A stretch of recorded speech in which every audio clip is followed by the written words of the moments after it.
Okay. All right. We're here. Hi, Dirk. Honey here. Nice to meet you. I'm excited to have this conversation. I was introduced to you from a friend, and we were just talking about New Earth and what does that mean. New Earth Consciousness is the name of my business. I feel like a lot of people have this generalized idea. People just want something better. And I think in our bones, we know that we're on not a good path. And so, what are the solutions? And so, I'm always interested in meeting people who want to be part of the solution and who are actually like feet on the ground making things happen. It's not just a dream in the head or the heart, but it's actually like manifesting it into reality. And so I'm sorry for the flies in my room. I live on a farm, so it's like the best time of year for flies to be prolific right now. Anyway, so yeah, I'm really curious to learn more about the Net Positive Village. I've always been on the path of asking questions, and I've applied myself personally in education, and I've been involved in the Waldorf education world for many years. We have our farm, we have an organic dairy. I've lived in community before and faced all the challenges that come with that. And so I know that people are trying to find solutions. As a person that is married to a farmer, we definitely encounter a lot of red tape, a lot of limitations when it comes to running a small farm. And in fact, powers that be want to drive small farmers off the face of the planet Sure. because of the laws and all of this. And so there's talk about private membership associations and things like this, like, okay, how do we extract ourselves from the matrix so we can just live life as good people who love the earth and get back to simplicity? I was driven kind of like by similar questions, and I feel like we all are, in a way, inspired by the same source. We all have our different connection to that, maybe, and our direct connection to that. Then we have obviously also the lens through which we see the things based on our upbringing and all the different things. So in this lifetime, I had the fortune of being incarnated into a German engineer. So I have a different perspective on things than maybe many others that are in a spiritual world, because there's not a lot of spiritual mechanical engineers, I guess. Also, probably not as many of them that are specifically had a life path that has enabled them to look into how to solve very complex problems.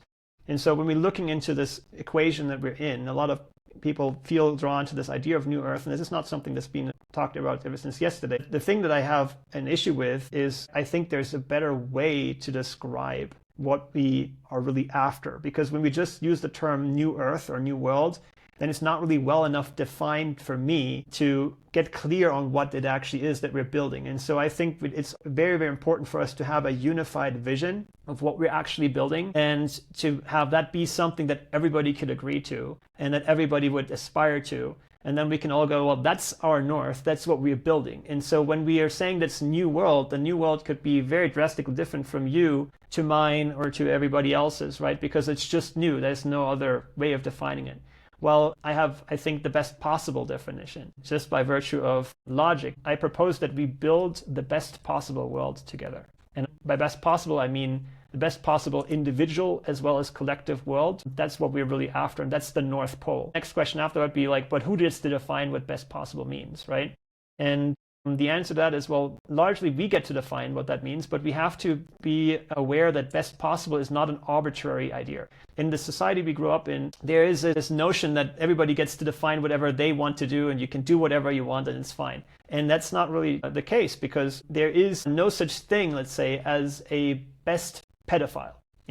That's an oxymoron, because if you are harming others, then you're not on the spectrum of goodness. You're on the spectrum of negativity. You're not on the spectrum of positive. But best, if you want to be the best, before you can become the best, you have to be good. And after that, you have to become better. And then eventually you get to be the best, right? And so what I'm saying here is really that there is such a thing as good and bad, and we have to start learning differentiating between the two. Because in the society that we live in, there's a lot of lying going on all the time. And when people can lie to you and just say, we're good, look at us, because we're saving the food supply chain by making it all directly controlled by the state, because that's safe. It's very safe.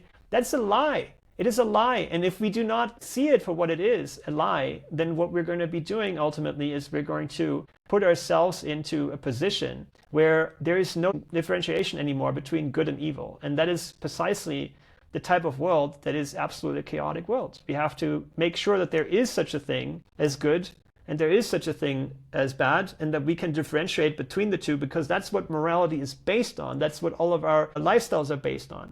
But if you're being led to believe that less bad is the same thing as good, if you're being told that electric cars are good for the environment, which they're not, if you're being told that certain experimental injections are good for your health, then the reality is that's a lie. And unless you can differentiate between the lie and truth, you're going to be falling for that. And that's a symptom that humanity has been suffering from thousands of years, really. I mean, this has been, the wolf in sheep's clothing has been a phenomenon we've been struggling with a long time. Now, though, there is an actual path. Like, how do you differentiate between good and evil? And the answer is to look at the net effect, right? To look at the fruit as it's being described in scriptures, right? And look at the fruit of their actions, and that's where we can learn from where they're coming from, right? If somebody just tells you that they're good, that is worth nothing. But if you look at what they do and what the net effect of their actions is, you can actually gauge a lot easier there whether something is authentically good or not. And so I call this net positive, right? Because something can be having positive aspects and negative aspects. Let's say Coca-Cola, right? Coca-Cola is a company that wins sustainability awards every single year almost. Like, it's one of probably the worst companies in the world, and they win sustainability awards. And it's only working in a society that doesn't see the obvious ridiculousness of that. And why can they do that? Because they can plant 1 million trees, right? And then go, look, we did all this positive, and then they can win a sustainability award, right? Because it's still more trees than an average person is going to plant somewhere. And then what we are not putting into that equation, though, is looking at, well, how many millions or billions of people have gotten addicted to a toxic substance? How many kids are drinking way more sugar than they should be drinking all day long because they're addicted to it? How many people got diabetes because of this? And how many people ultimately are seeing more and more plastic everywhere in the world because we're putting hundreds of millions of tons of plastic into the world all day long? Those are all the negatives. So when you do an actual equation, you look at the net effect, you can say, well, what's the positive? Well, you know, it feels good to drink one when you're in an environment with your friends, maybe. And it is, I don't know what else is positive about it. And then you have the negative side, which is what I all just mentioned. And then you can just not pretend anymore. Oh yeah, the 1 million trees as well, right? So you've got the 1 million trees. And when you put this into an equation, you start with like negative 1 million, and then you add +1. You're still really vastly negative after the fact. So here's where that becomes cool. Coca-Cola can pretend to be a good company, but they cannot pretend to be a net positive company. It is a decisive measurement, right? You cannot pretend to be net positive. You have to show that you are, and that is measured and quantified. And if you cannot show, then you are not, right? And so based on this logic, we can look at everything and be like, is that a net positive or is that net negative? So let's say, I'll give you an example. Business, we just started about that, right? There's this common term, like, again, similar theme, wrong language to begin with. People say it's good business to do whatever. Let's say, again, say with this example, Coca-Cola, it's good business, right? It's not good business. It is maybe a very profitable business, but it's not a good business because the net effect of the business is bad. So it's a bad business, but it's a highly profitable bad business. That's what it authentically is, right? Because if you can make all kinds of people addicted to a substance that buy habitually from you because they don't even realize they're addicted to it, then that's a very profitable bad business. But it's not a good business. So when we are truthful about these things, we can make a differentiation. So let's say, for instance, a regenerative dairy farm, right? That has as you know, regenerative grazing. Their animals run around and basically fertilize the land and make sure the land is in optimal condition, doesn't use any pesticides, doesn't use any toxins in the entire concept. You know, section of the grazing and the reestablishment of nature is actually a positive effect, right? Or let's look into something else. Let's look into a syntropic agroforestry system, right? So Ernst Götz, awesome pioneer in that area, plants an entire food forest ecosystem out of zero. Like, you can have a completely destroyed ecosystem and then you can replant. That is, if you were to hire somebody to do that for you, that person would make money making the world a better place. Or another example would be a coach, a healer, somebody that makes a living by making the world a better place. That is a net positive business. And so we have to just make clear that just because most businesses right now are probably not net positive, aka they're net negative, that doesn't mean that there's no such thing as a net positive business. There is, right? And so as soon as we see the world like this, we can start making a lot more judgments in a better way. And I don't mean judgments as in like, you're terrible or whatever. Like, I mean, in the sense of we get getting more Discernment. clarity. It's Yeah. discernment, right? And that's where Net Positive Village comes in and says, how could we bring all of the net positive practices? Because the concept of net positivity can be applied to pretty much anything in your life. It can be applied to your relationship, to your money, to health, to wealth, to even to your mentality, which is crazy amazing a way of applying it. And as you do that and bring everybody around this concept, then you realize the only way, again, logic, this is not my opinion, the only way to get to the best possible world is by the virtue of net positivity, by virtue of making something better than it was before, right? Just like when you have a bank account, let's say your bank account is in the red because you spent too much. You cannot get into the black by spending less. You can only get into the black by putting more money into the bank account than you're taking out of the bank account. And in the same way, we as a society can only move towards the best possible world by making the world better and better and better and better, as opposed to trying to make it less bad, which this entire notion of sustainability is kind of like banked on. And there's a lot more to be said about this. And I write articles about this. I gave keynote speeches about this.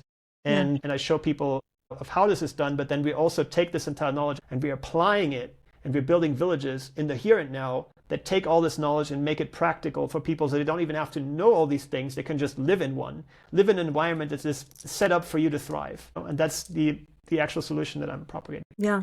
Yeah. Fantastic. And I'm sure there's in these net positive villages that you're creating, I mean, there's so much that has to be, I don't know if the word figured out, if that's the phrase, because there have been people that have tried to create community, especially in the 70s or whatever, the back to lander movement and setting up communes and stuff like that. Yeah. What has happened and what I've encountered is just, if anything, it's always usually conflict that then causes it to fall apart. Absolutely. So I wrote an article on this topic very specifically called The Dysfunction of Intentional Communities. It's a fun one to read. And it basically makes an argument that there is a completely functioning model that we have millions of examples all around the world that does not fall apart. While intentional communities very often, when they got started in a specific spirit and mind frame, they fall apart because they're based on the wrong idea. So like I looked at the beginning of this, I looked into obviously the question, why do intentional communities fail? And there's a very famous book about this idea, like making a life together, whatever, something like along those lines. And the author actually says in some part of the book, she says 9 out of 10 communities fail, right? And I think that's probably accurate. The answer to why that failed, there's 2 main reasons why they failed. And one is too many social dependencies, okay?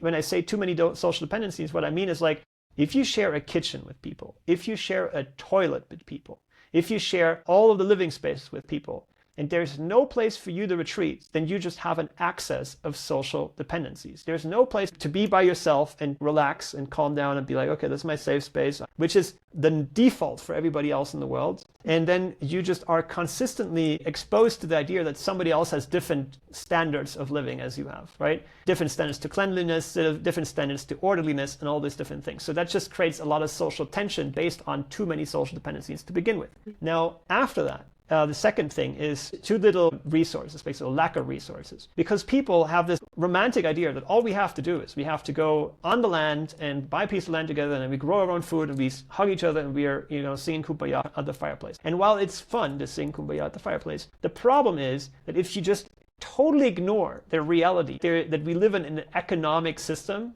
and there is certain things that you need money for, and you just totally throw out the baby with bathwater, this society is crap, let's just build a new one and not have economy, then you're just faced with the reality that is just a very romantic idea, but not a very practical one. And so Net Positive Village basically goes an entire different route. The route it goes is like, what is the things that are already working that we can use as a jumping off point, and how can we improve them like 100-fold, right? And so here's the community that already works everywhere around the world. It's called a gated community, or condominium, or even a neighborhood, right? They all work. They do not fall apart, right? True.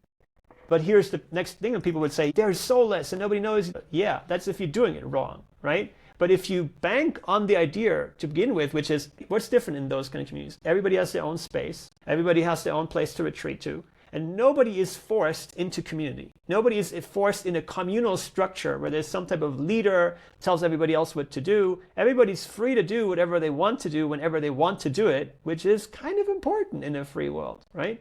And so we want to start there, and we don't want to go into like mandatory meditation circles or be dependent. To me, a community is utterly dysfunctional if at 3 a.m. in a community meeting we have to decide where the garbage bins have to go. Like that is just a virtual sign that the community has failed and is failing, is when a bunch of people all are coming into a room to decide something which could have been decided by somebody that knows what they're doing in like 2 seconds, right? Yep. And so Net Positive Village approaches this from this angle of let's give everybody their own space, everybody their own freedom, and then let's create opportunities for natural development of social connection. We have this big billboard, right, which says we're building the best possible world, and it's based on net positivity, right? So we're not getting anybody coming in to begin with. We get people that are looking for that, specifically that, right? They move into the villages because they're like, I want to live in a good world. I want to live in the best possible world, actually. And this sounds like a very good idea. It actually sounds like the best possible idea. Yeah. Let's pursue that. And so they come in. So we already have a certain alignment around the same values because we literally all came here for the same reasons, which is to build the best possible world collectively and individually. And from that point on, you just have a fertile ground. It's a different environment for you to be in, right? Because now your neighbor is not whatever the stockbroker from New York that has no idea what you're talking about, and you feel alienated by trying to have any conversation with them, but everybody's kind of already on the same page. We all did our spiritual work, we did some shadow work maybe, we worked and we realized how the world is actually working behind the veil of illusion. We maybe have had some conscious experiences and expanded our mind a little bit and realized that we're all one being and there's ultimately just fractals of infinite awareness that are having an experience inside of a human body. That is what this is. Levels of that, and not everybody has to even be at that point. The crowd that you're drawing from that ends up in these villages is already very, very much aligned around these villages. It's a lot easier to find cohesion and to have cool people to hang out with, right? And then the nice thing about that is that creates a new environment now where that's the norm, okay? Where it's not the norm that everybody else is ignorant to what's going on, but the norm is everybody knows exactly what's going on, and we're highly aligned on creating a solution for it personally and collectively. And so it's a lot more likely that you're going to find good people that you're going to want to hang around because you're surrounded by them.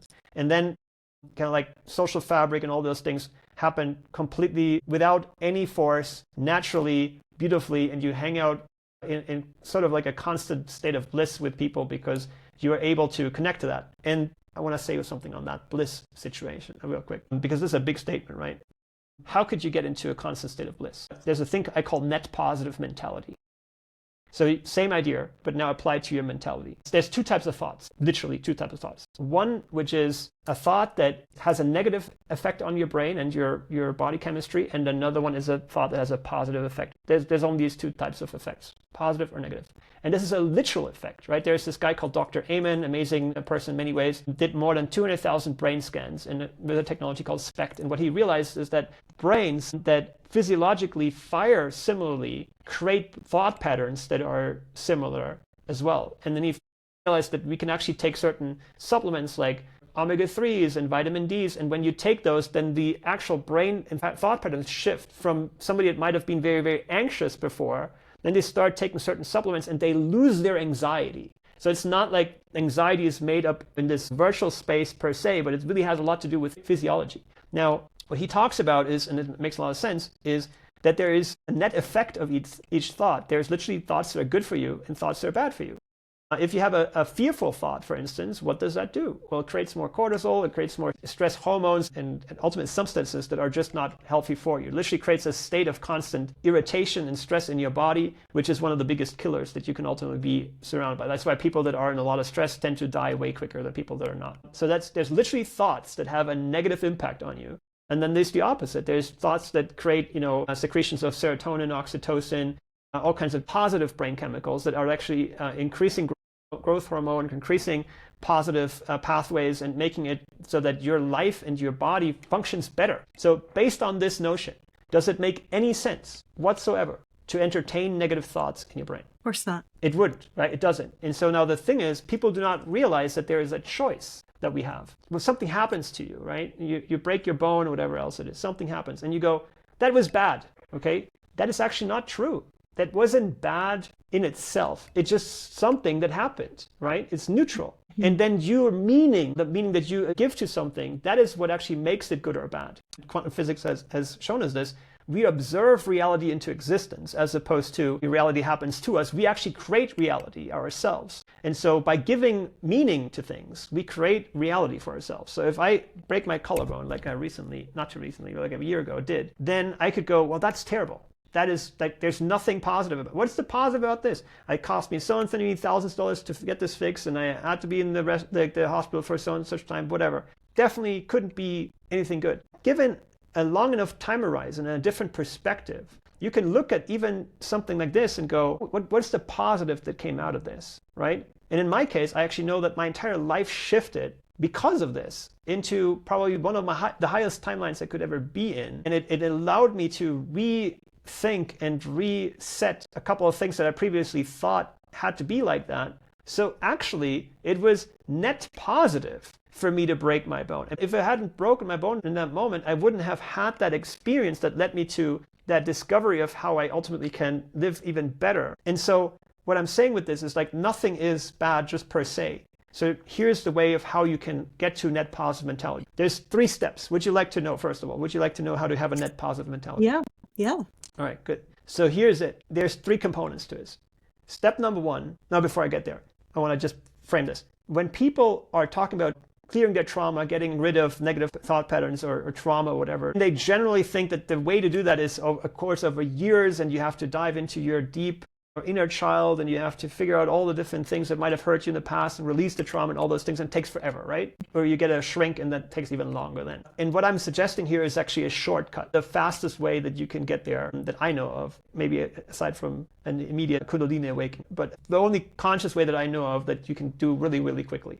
And here's how it works. There's 3 steps to it. First step is you need to get your brain health in order, because there is such a thing as brain health. Most of us don't have enough omega-3s in our brains. Most of us do not have all the trace minerals we would need. Most of us do not have enough magnesium in our bodies. Most of us do not have enough vitamin D. So all of those deficiencies add up to making your brain a place which is really tough to have good thoughts. Okay? So that's step number 1. That's the physiological step. Now there's 2 more steps. The second step is to identify habitual negative thoughts and to label them. To go like, what are the thoughts that I keep having? Like, oh, he always does that. He always does that. Is that a positive thought? No. Look at the net effect of that. It gets you into more frustration. So it's not a positive thought. Or the world's going to not a good place. It's all terrible out there. Is that a positive thought? No, it's a negative thought. What about I am broke? Is that a good thought? No, it's something that creates anxiety. It's not a good thought. And then let's stay with that I'm broke thought for a second, which is something a lot of people are facing or are suffering from. Now, what you do in step 3, after you made a list of all the negative thoughts and you labeled them, you go, that's a negative thought, that's a negative thought, and then you know all the negative thoughts that you habitually entertain, you put them onto the list. And then what you need to do next, and this is the last step, is you need to have a positive reframe that is true. And that is not just an affirmation or anything. It's not just like, I have all the money, abundance is coming to me. And every single time you say that, you're like, oh, damn, I have no money. If that's what you do, then you're just lying to yourself. And it doesn't work like that, right? Because you're now reaffirming even that notion that you have no money and that you're broke and whatnot. So what you need to find is a reframe that actually is true, okay? So instead of thinking, I am broke, how about thinking, I am a resourceful person, right? I'm a resourceful person. Are you a resourceful person? Are you able to make things happen? Do you have contacts? Can you make arrangement even if you had no money? Could you arrange for things to happen in a way so that you would have what you needed ultimately? Are you resourceful, right? And if you can say that and feel like, yes, I am a resourceful person, then isn't it a better thought in the moment to think, I'm a resourceful person and I know how to figure things out, than to think, oh, I have no money, I need to make more money, I need to make more money. If you say you need to make more money, that means you have no money in your mind, and it is a reaffirmation that you're broke. So you're propagating and you're self-creating that own reality. Well, if you're switching over to the net positive version of the same thought, okay, then you're reprogramming your mind to be more resilient, more resourceful, more loving, more kind, and better in all ways. And those thoughts, like if you think right now, what feels better to you? The thought, I have no money and I'm broke, or the thought, I'm a resourceful person, right? There are different feelings attached to them. One is a net negative feeling and the other one is a net positive feeling. And as we engage in more and more net positive thoughts, and as we practice this, we literally reroute the thought patterns that we habitually engage in our mind in positive ways, and then those become myelinated and they become the new standard of operation, and that is how you become blissful.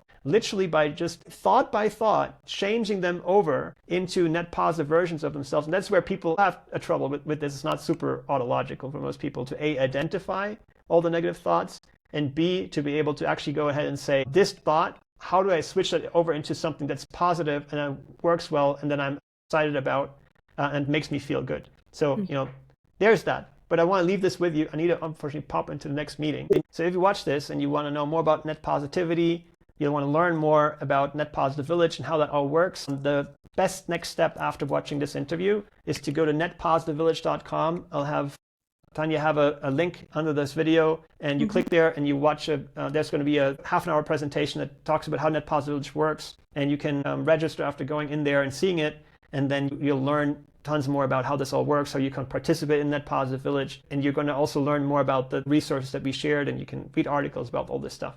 That's the one step. If anybody wants to learn how to become net positive in their mind, how to live a healthy, wealthy, and happy life inside of an environment that is created to help you thrive as opposed to be the detriment of you. And if you want to help create the polar opposite of global dystopia, then go to netpositivevillage.com and check it out. Awesome. Thank you so much, Dirk.